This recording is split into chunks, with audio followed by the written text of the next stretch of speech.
Giving self-esteem is showing people how to excel. I show you how to excel and create value, i.e. wealth. And your emotional bank account goes up. Your self-esteem goes up. Everything, everything else goes up. Me patting you on the head and say that's, that doesn't mean shit. And that's why I believe, and Bill Gates and a bunch of other people agree with me, not that I need that validation. There's no losers in Little League or baseball or junior hockey and all this horse shit now. We're going to have, 3 generations from now, we're going to have all wusses. We're going to have men that squat to pee and women that stand to pee. It's fucking unbelievable, And because I'm older than anybody, by a generation, it even looks worse to me. And like my dad told me many, many years ago, some of you, I think this is on a podfuck or something. My dad, back when I was about 14, 15 years old, he said, someday, son, you're going to see, and they had just come out with Kotex, the feminine napkin women use. They said, someday you're going to see feminine hygiene products demonstrated on television. No fucking way. I can still remember my mother screaming in the background. About 7 or 8 years later, the first illustration of how they put a tampon in was on TV. I called my dad. You won't fucking believe it. And he says, and he was starting, he was losing his hearing a little. No, and I told him, he says, well, fucking the demise of the human race. And I don't understand why they do that on TV. I just don't. I don't understand why they do that. I don't. Okay. And the world to be, it's to give women equal time. I understand that. I understand that part. But why? Who gives a shit? How you put your fucking tampon in and it doesn't leak water or leak whatever the fuck they do. Who cares? Jesus Christ. It's embarrassing. I remember I'd be watching TV. My daughter, when she was a teenager, and I don't get embarrassed about anything, but I felt like leaving the room. I know I'm not the only one that thinks that. I may be the only one that says it and articulates it, but it's just bullshit. It's just bullshit. And it's going to get a lot worse. It's going to get a lot worse. And the problem is I'm going to live another 50 years. And I'm going to see it, unfortunately. And I told you I had a dream that on Sally's 100th birthday, did I tell you this? On Sally's 100th birthday, she asked me to slow down and not work as hard on her 100th birthday.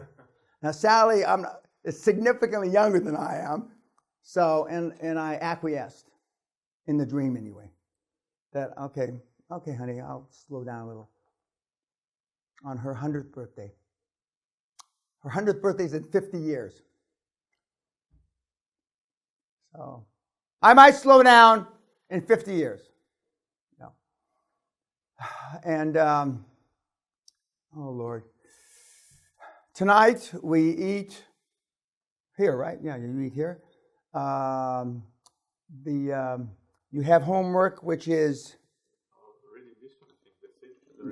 Yeah. Okay. No. We didn't do the one. We didn't do. Obituary. We didn't do the obituary. We'll do that tomorrow. A little bit. Any questions about Michael or anybody else tomorrow? I forget who we have. I think we have. I don't remember who we have. We have either Victor or the active duty military guy. I don't remember.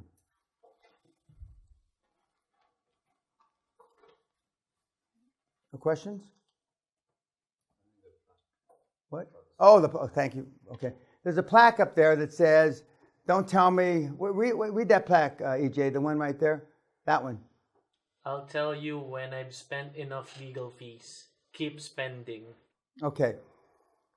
My longtime lawyer, sent me that. And the article, see the article that's in the frame right there? Right there, the article from the Law Journal right there. I engaged in a lawsuit against an ex-priest who stole money from me. And I chased him, found him, served him, drug him across through the courts, tried to take his fucking house away, was successful, I believe, if my memory serves me correctly. I beat him to death in court and sued him for something else. And finally, Tim says he's sleeping on the bus,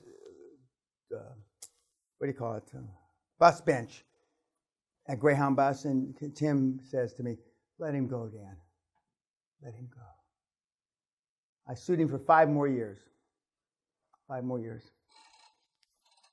He says, let him go, Dan. God, let him go. And he gave me, and I sent him that. And then, I'll tell you when I've spent enough fucking money. We beat him 2 more years. Dan, for God's sake and the love of God, let him go!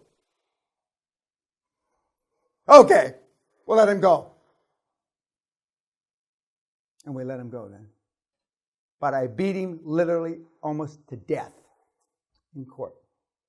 Because I felt bad, little Catholic altar boy, getting fucked, not literally fucked over by an ex-priest. You're never going to fuck anybody else over. Father. In the other world, I would have killed him. Metaphorically speaking, of course. YouTube. Okay. There's certain things I take real personal. And I've represented the Vatican. I've done, got fucked there too, but not like that. Not like that. Did I answer? Yeah. Okay. I once told a lawyer, a set of very high-priced lawyers, no fee is too large for a win. Any fee is too large for a loss. Run towards the gunfire and kill everybody. Good night, YouTube.